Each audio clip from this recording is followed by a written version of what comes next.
Bienvenido de nuevo otro día más a este espacio Saber Estar, un espacio en el que propiciamos el bienestar de todas las personas que nos están escuchando. Hoy desde este lugar tan bonito, tan agradable y sobre todo tan tranquilo, aquí en Villafranca de Córdoba, recibimos hoy a nuestro amigo, mi querido amigo Pepe Cabello. Carmen, ¿qué tal? ¿Qué tal? Pues mira la Bienvenido. gloria, no se puede estar mejor que aquí en pleno Guadalquivir. ¿Qué más se puede pedir contigo y con este solazo espectacular? Súper agradecido. Muchas gracias No por este podemos pedir mucho más. Gracias a ti por aceptar mi invitación. No, un gustazo siempre. Hoy vamos a hablar contigo, que eres un crack, que eres un grande, y además que vibramos en una energía muy similar. Queremos despertar conciencia, Bueno, queremos quitar ese tupido velo que nos lleva a vivir una vida muy limitada porque tenemos muchos miedos. Hoy te he invitado a ti precisamente porque quiero hablar contigo de los miedos. de los miedos. Bueno, pues fíjate, ¿no? Porque además es un tema que nos afecta a todos. Y yo creo que no por primera vez en mi vida, ¿no? Ni por primera vez en mi carrera me toca hablar de un tema que me afecta tanto personalmente, y ahora te digo un poquito por qué.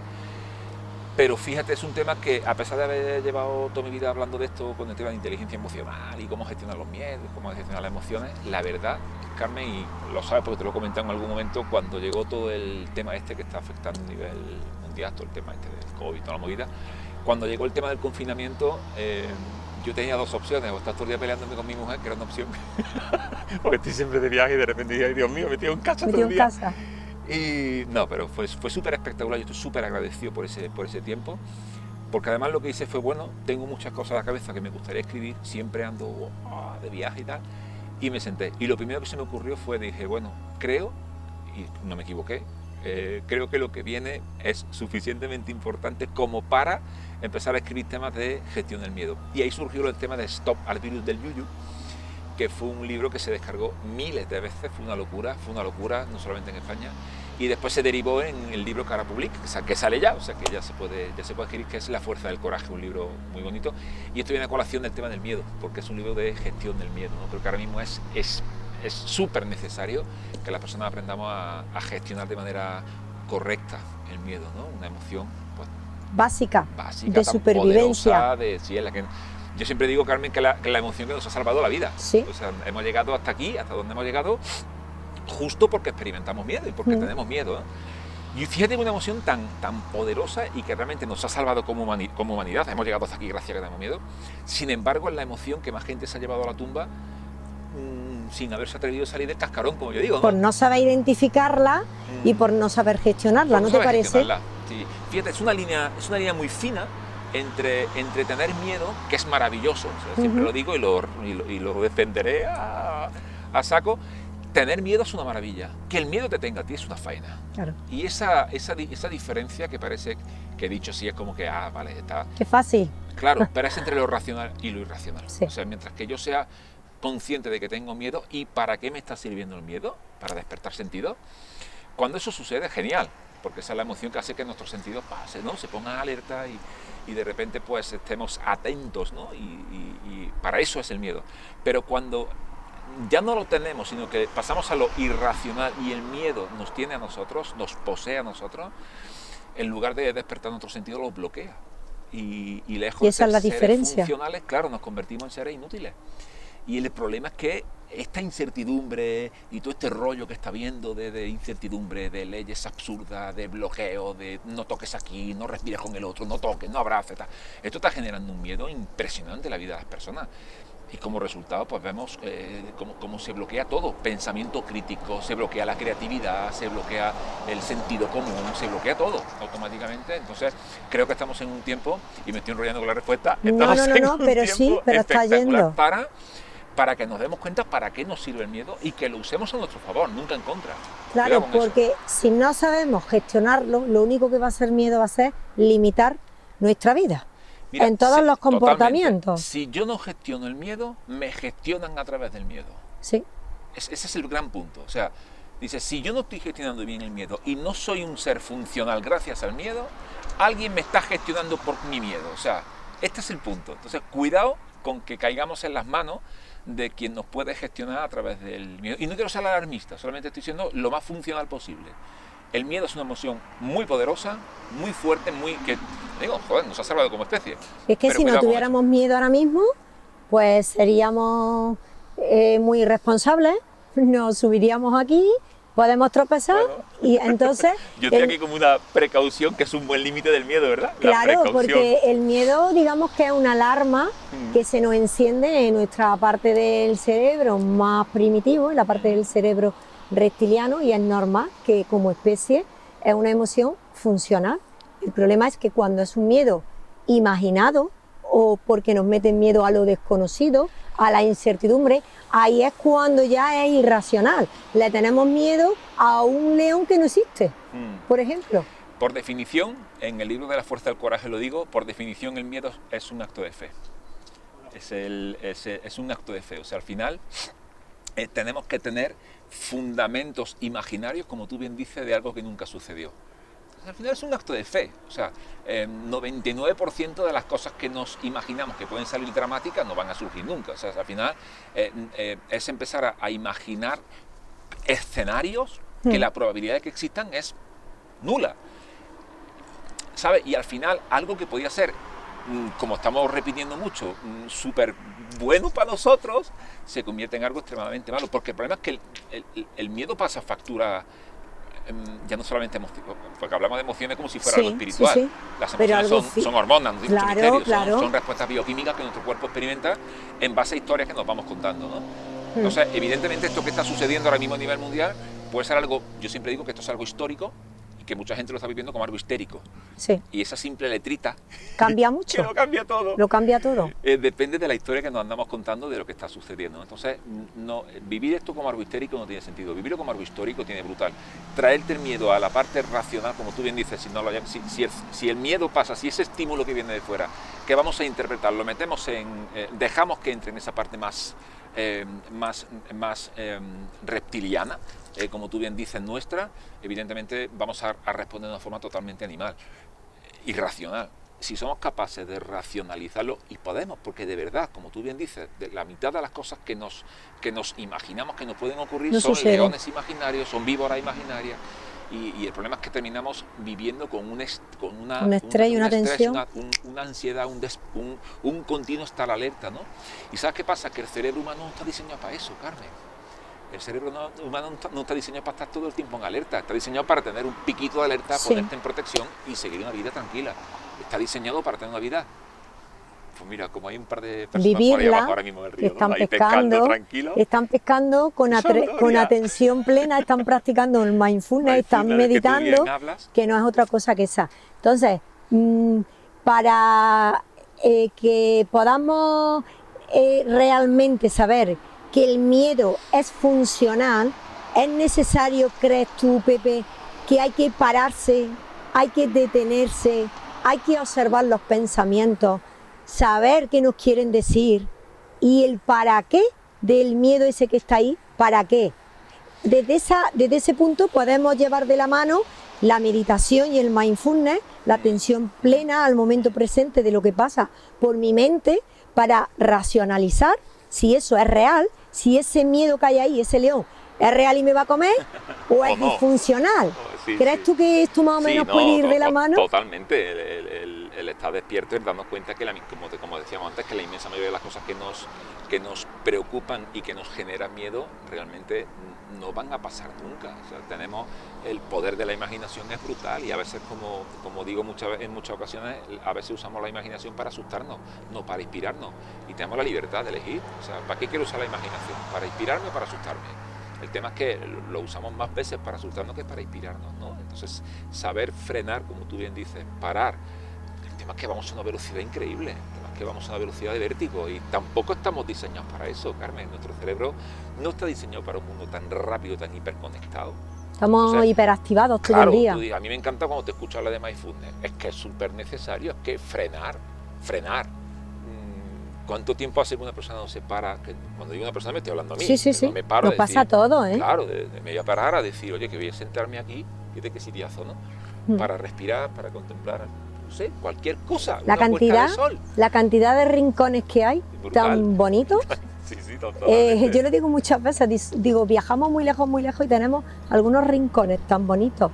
Y para ese disfrute del día a día, queremos o nos creemos, o nos han enseñado, nos han condicionado a creer que la felicidad o el no miedo está muy lejos y está tan al alcance muchas veces, ¿verdad? A lo mejor esos rincones que hay que explorar ni siquiera están a nuestro alrededor, hay que hacer viajillos por dentro, ¿no? Uno de los artículos que publiqué recientemente se llamaba así, ¿no? Viajando por tu interior o algo así se llamaba el artículo. Se publicó en un par de revistas profesionales y hablaba de eso, ¿no? ¿Cuántos rincones por explorar tenemos dentro de nuestra vida, ¿no? Castillos que nunca exploramos, playas preciosas en nuestro interior que nunca se nos dio por buscarla y decir, voy a hacer un viaje por mi interior, voy a descubrirme, voy a hacer un viaje por mis creencias, por mis valores, por mis principios, por mi experiencia, por mi pasado, por mi miedo. Y eso es un viaje por ahí, a ver qué me encuentro. Porque igual encontramos playas muy vírgenes y muy chulas por explorar, ¿no? Sí. Y creo que eso nos hace mucha falta. Lo que pasa que hace falta mucha honestidad para mirarse a uno dentro. Mucho valor. Hay que ser muy valiente. Hay que ser muy valiente. Eso es lo que te iba a decir. Hay que ser muy valiente. Sí, porque igual hay que atravesar selvas con leones, ¿eh? De verdad. Y romper muchas creencias que nos han inculcado la sociedad, la cultura, las tradiciones, todo lo obsoleto, todo lo que está ya caduco. Hay una creencia que está ahí grabada, sobre todo en los hombres. Los hombres no lloran desde pequeños. Qué creencia, yo creo que es de las más poderosas y de las más desagradables, ¿no? Sí, bueno, eso ha hecho que muchas almas de muchos hombres pesen una barbaridad, ¿no? Pero pesan porque están llenas de lágrimas que nunca salieron, ¿no? O cuando desde pequeños nos dicen, no, es que tú no sirves, o es que tú no vales, o es que tú eso no puedas. El simple hecho de, por ejemplo, un niño está en un columpio y su madre decir, no te subas ahí, no, tú no puedes hacer eso, eres muy pequeño. Si eso se queda grabado en nuestro cerebro y queda ahí a nivel inconsciente, ¿no crees tú que eso va a desatar un miedo brutal el día de mañana cuando ese niño o esa niña quiera hacer algo y le salte inconscientemente dentro? Sí, sin él hacerlo consciente, pero dentro hay una vocecita que dice, no, tú no puedes, tú no sirves. Definitivamente las emociones las aprendemos a identificar cuáles son los estímulos que nos ponen en peligro, aprendemos a interpretarlos incluso.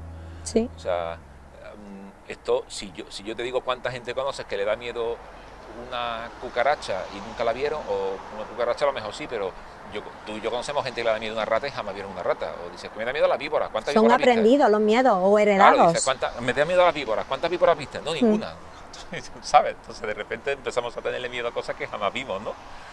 Y como esa, pues cuántos, ¿no? De altura, de no sé qué, del columpio, de la voz de la madre que te dice, cuidado, frena, sí, no toques, no mires, no hagas, no te metas de por ahí tampoco. Tía, y al final es una cantidad de estímulos, claro, que hay ahí que nos limitan. Demasiado prohibido y demasiada, ¿no? Entonces, al final nos enfrentamos con todo eso, este mundo, ¿no? Que sí, claro que hay estímulos que son para ponerse alerta. El problema es cuando es uno tras otro y al final es como si estuviéramos atravesando un campo de minas o un campo lleno de víboras todo el tiempo, ¿no? Es decir, hostia, que cada paso que doy aparecen 5 víboras. Imaginarias, pero aparecen. Claro, de repente nuestro cerebro está excesivamente en alerta. Y frenar es necesario al máximo. Precisamente el libro va justo de eso, ¿no? Estrategia, tanto de defensa como ofensiva, de cómo gestionar lo que llamo el virus ahora sí del miedo, porque la palabra en yuyu había países latinos que no se entendían, ¿no? Entonces al final, cómo gestionar ese virus del miedo que tanto daño le está haciendo a la gente y que hace que no hagan cosas, las que sea, dedicarse a lo que les gusta, abandonar trabajo, aguantar relaciones que no quieren aguantar, tener amigos que no sirven para nada, o sea, cantidad de cosas que emprender están impidiendo que vayamos un poco más allá, totalmente. No en busca de la felicidad, sino realmente con todos esos comportamientos, acciones y pensamientos que hacemos en nuestro día a día, con la relación con nosotros mismos y con la relación con el entorno, que vivamos desde el disfrute, desde el bienestar, desde la alegría verdadera, desde la felicidad que está ya dentro de nosotros, que es que no tenemos que buscarla en nada externo, sino en muchas veces mirar de otra manera la vida, mirar de otra manera el miedo, mirar de otra manera las relaciones que tenemos con los demás, eso que nos dicen, eso que nos sucede, mirarlo desde otra gafa. Podemos usar el miedo, ¿para qué me sirve esto? Y podemos usar cualquier situación desagradable. Siempre yo digo para el qué. Tú pregúntate para qué estoy sintiendo este yuyu, miedo. Toda la emoción, te va a abrir, ¿no? Las emociones son funcionales, no tienen que servir para algo. Esa es la gran pregunta siempre. O sea, ¿el miedo que estoy sintiendo me está sirviendo para lo que está aconteciendo ahora? Sí, no. Esa es la pregunta constante. O sea, al final una emoción es una predisposición a la acción, es una respuesta que mi cuerpo tiene, que me predispone, es una respuesta bioquímica que mi cuerpo tiene en base a lo que interpreto de las cosas y me predispone a actuar. Esto es una emoción y le ponemos nombre. ¿Actuar o a pararnos? No, eso es una actuación, es una forma de actuar. Claro. Entonces, la parte irracional es cuando actuamos de forma absolutamente irracional y solamente tenemos tres respuestas: o atacamos o huimos, nos hacemos el muerto, no hay más respuesta, no sabemos hacer otra cosa que o atacar, huir o hacernos hacer la parálisis, nos bloqueamos. Bloquearte, o de repente razonar el estímulo y decir, no, espera, de verdad, esto merece un ataque, merece una huida, o puedo... Me lo estoy imaginando, ¿es verdadero? Y aunque sea verdadero, a veces la respuesta es absolutamente irracional, ¿no? O sea, a veces hay un incendio. El asunto es cómo yo respondo ante ese incendio, ¿no? Si respondo huyendo y dejando gente en peligro, o respiro, calmo mi miedo, mi química, sin entrar en qué es lo que pasa en el cerebro, porque pasan cosas en el cerebro cuando uno respira, calma y deja que ese estímulo no vaya directamente, como tú bien dices, al cerebro reptiliano, sino que de verdad podamos interpretarlo. Aquí pues hay que calmar, ¿no? Ciertas partes del cerebro, pues, simplemente respirando. Fíjate que simplemente respirando uno puede... Respirando aquello que decía nuestra abuela, hijo, frena y cuenta 10, decía mi abuela, ¿no? Claro, la filósofa. Pues, si respiras, estás calmando un poco esa parte ilógica, esa parte irracional, y ya te va a predisponer, ya sea para una acción o para un pensamiento, pero más desde la lógica. Claro, lo que estamos haciendo ahí es impedir que el estímulo vaya a la parte más irracional. Que vaya no me a la arrastre. parte más irracional y se produzca ese secuestro de la amígdala, ese secuestro límbico, ese secuestro emocional. Cuando uno respira, automáticamente lo que hace es calmar esa fiera o yo siempre le digo ese portero de discoteca que está ahí diciendo este estímulo va para reptiliano o no, lo racionalizamos. ¿No? Pero fíjate, eso es ante el estímulo que llega. ¿Y la cantidad de cosas, Carmen, que podemos hacer antes para aprender a gestionar bien el miedo? Fíjate, desde sentarse a meditar y empezar a pensar cómo estoy interpretando las cosas. Vale, eso ya lo hemos dicho, pero ¿y si nos paramos a pensar en las conversaciones que tenemos? ¿Cuántos miedos sostenemos porque sostenemos una conversación acerca del miedo? Claro, la palabra crea. Mientras más lo dices, más grande lo haces. Y a veces hablar de lo que temo hace que disminuya. Esto es una realidad. O lo refuerza. Depende de lo que esté haciendo. O sea, hablar de mi miedo hace que se disminuya. Insistir en una conversación de lo que el miedo me hace sentir hace que se aumente. Este es el límite. O sea, tú me dices, oye, hablemos de tus miedos. Yo te hablo de mis miedos y esos miedos disminuyen. Cuando uno habla de lo que teme, el temor disminuye. Claro, lo exterioriza. Correcto, pero fíjate cuál es la diferencia. Fíjate qué fina es. Sí. Ahora, el asunto es, voy a estar todo el día hablando de lo que temo. No, aquí lo estamos haciendo inmenso. Ahí el monstruo se hace grande. El monstruo se hace grande. Claro. En la conversación el monstruo se hace grande. El ser humano tiene la capacidad de engrandecer las cosas poniéndole foco y hablando de ellas. Entonces, es muy fina la línea, pero si tú me dices, Pepe, háblame de tus miedos, yo te hablo de mis miedos merman, o sea, puedo hacer que disminuyan mis miedos. Pero si me quedo enganchado hablando de eso, me secuestra la amígdala. Automáticamente claro, un poco la frase que antes he comentado, lo de los niños no lloran. Entonces me lo guardo todo dentro y eso es un cáncer emocional. Cuando tengo una discusión con mi pareja, cuando no me llevo bien, cuando mi pareja me ha dejado, cuando yo ya he dejado de amar a mi pareja, no quiero estar con ella, cuando me despiden del trabajo, cuando una mascota se muere, cualquier situación de pérdida, de duelo, ante ese miedo a no expresarlo, me estoy guardando el miedo, el dolor, la tristeza, la pena, y se queda enquistado. Entonces, el matiz que tú haces es, lo expreso, hablo de él y punto, ya le estoy quitando fuerza, lo estoy restando. Lo malo es cuando hablo continuamente de lo que siento que me está aportando o de esa interpretación o de lo real. Entonces, si continuamente siento la emoción lo digo, lo siento, lo digo, lo siento, entonces caigo, digamos, en un círculo vicioso. Claro. Para que sea un círculo vicioso, tendríamos que prestar la atención, ser consciente de lo que me está generando dolor o miedo, expresarlo para que merme. Y convertir ese círculo vicioso en un círculo virtuoso. Ahí está. O sea, el círculo va a ser el mismo. Hay un estímulo, hay una interpretación del estímulo, hay una emoción, esa emoción provoca una acción y eso provoca un resultado, es un círculo vicioso. El asunto es cómo convierto ese círculo en un círculo virtuoso. Para convertirlo en un círculo virtuoso tengo que intervenir, lo tengo que cortar en algún lugar. Cortarlo en la interpretación es maravilloso. Listo. Cortarlo en la acción es maravilloso. ¿Cómo lo corto en la acción? Haciendo algo distinto. Coraje. Hablar es una forma de hacer. Sí. O sea, de repente decir, bueno, si lo digo, merma. Si me recreo en eso, porque el asunto es, tú lo has dicho antes, el asunto es ¿para qué lo estoy haciendo? ¿Para qué estoy conversando de esto? ¿Lo estoy conversando para mermarlo? ¿Lo estoy conversando para engrandecerlo? ¿Lo estoy conversando porque necesito ser una víctima de este juego? ¿Lo estoy conversando porque necesito que el cariño y a través de la conversación lo busco? O sea, ¿para qué estoy conversando de esto? ¿Qué intención y qué propósito hay detrás de todo lo que hablamos, de lo que comentamos y de lo que hacemos? Y después yo te diría, cuidemos una barbaridad todo el lenguaje que nos debilita y que nos quita poder personal.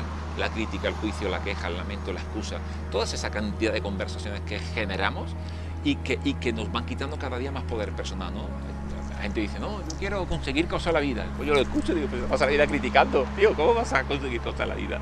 O quejándote, ¿no? O poniendo excusas por todo. Cuidado con todo eso, ¿no? Hay cantidad de pequeñas cositas que parecen insignificantes, pero si las hiciéramos todos los días, un entrenamiento, ¿no? Como ir al gimnasio, es un entrenamiento ¿para qué?